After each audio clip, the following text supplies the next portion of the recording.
में दो तरह के लोग होते हैं, एक भगवान में आस्था रखने वाले और यानी कि आस्तिक, और आस्था नहीं रखने वाले यानी कि नास्तिक। ये कहानी आस्था रखने वाले लोगों को ज्यादा पसंद आएगी, हो सकता है इस कहानी को पढ़ने के बाद उनकी आस्था और ज्यादा पक्की हो जाए। एक आदमी जो जीवन भर राम नाम जपता रहा, अब वो बूढ़ा हो गया था। बूढ़ा ही नहीं हुआ था बल्कि इतना कमजोर हो चुका था कि अपनी जगह से बिना किसी सहारे के उठ भी नहीं पाता था। ऐसी स्थिति में भी उसने कभी राम नाम को अपने से अलग नहीं होने दिया। वो पूरा दिन मन में राम नाम लेता रहता। राम नाम की वजह से उसे अपनी तकलीफों को सहन करने की शक्ति मिलती। बूढ़े हो चुके इस आदमी को दो बेटे थे जो उसे नित्य कर्म करने में मदद करते। शुरू में वो बिना कहे ही खुद अपने बूढ़े बाप की सहायता कर दिया करते, फिर धीरे धीरे जब बाप खुद बुलाता तब आते। लेकिन जैसे जैसे वक्त बीतता गया तो वो 2-3 बार पुकारने के बाद भी मुश्किल से आते और कभी कभी रात को ना भी आते। अब हालत ऐसी हो चली थी कि अक्सर बूढ़ा बिस्तर गंदा कर दिया करता जब तक उसके बेटों से सहायता न मिलती। ऐसे ही गंदे बिस्तर में पड़ा रहता। बुढ़ापा बढ़ता जा रहा था, उसकी नजरें कमजोर हो चुकी थी।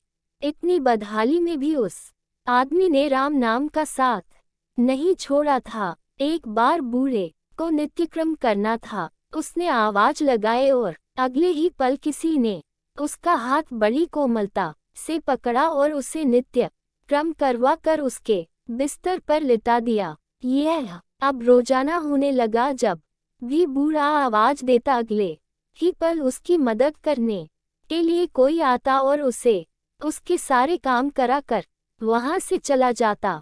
नजर कमजोर हो चुकी थी देखकर बूढ़ा उसे पहचान नहीं पाता था, लेकिन बूढ़ा जानता था कि यह उसके बेटे नहीं हो सकते और वह स्पर्श भी उनके बेटों का नहीं था। एक दिन जब बूढ़े आदमी ने अपने नित्य क्रिया करने के लिए अपने बेटों से मदद मांगी तब अगले ही पल उसे फिर से वही मुलायम वाला स्पर्श महसूस हुआ।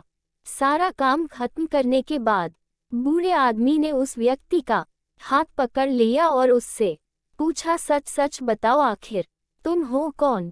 तुम मेरे बेटे तो नहीं हो सकते। बूढ़े के सवाल के साथ उसके कमरे में बहुत तेज रोशनी हुई और प्रभु ने अपने दिव्य अवतार में वहां पर दर्शन दिए। किसी भी वस्तु को बड़ी मुश्किल से देख पाता था, वही बूढ़ा भगवान के दिव्य रूप को स्पष्ट रूप से देखने में समर्थ हो गया। जिस भगवान का नाम वह पूरा जीवन लेता रहा, उसे अपने पास पाकर बूढ़ा उनके चरणों में गिर पड़ा और बोला, भगवान में धन्य हो गया जो आपने मुझे साक्षात दर्शन दिए। लेकिन भगवान मैं बहुत शर्मिंदा हूँ क्योंकि मैंने आपसे मेरे नित्यक्रम करवाएं। भगवान ने कहा, मेरे लिए सारे काम एक जैसे हैं। अगर वह काम मुझे अपने भक्तों के लिए करना पड़े तो मुझे सभी कामों में खुशी मिलती है।